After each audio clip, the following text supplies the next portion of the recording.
দেন। গাছ লাগান, দেশ বাঁচান, এই স্বপ্ন আমাদের সবাই। কেন যে গাছ থাকলে আমাদের একটি সুন্দর দেশ হবে, গাছ থাকলে আমরা অক্সিজেন পাবো। যদি গাছই না থাকে আমাদের সন্তানরা অক্সিজেনের অভাবে মৃত্যুবরণ করবে।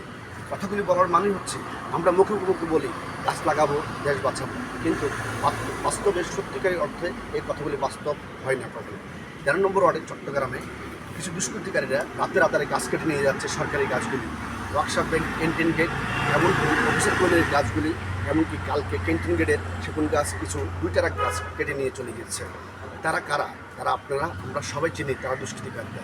আওয়ামী লীগের আমলেও তারা এভাবে গাছ কেটে পরিবেশটাকে ধ্বংস করে টাকা দিয়ে তারা রাতে রাতে কোটিপতি হয়েছে গাছের ব্যবসা করে। তাই এই মানুষগুলিকে আমাদের রুখে দাঁড়াতে হবে। যদি আমরা রুখে না দাঁড়াই, এই মানুষগুলি যদি প্রতিবাদ না করি, তাহলে আমাদের সুন্দর একটি দেশ হবে না। যদি আমাদের দেশ বাঁচাতে হয়, গাছ থাকতে হবে, গাছ লাগাতে হবে।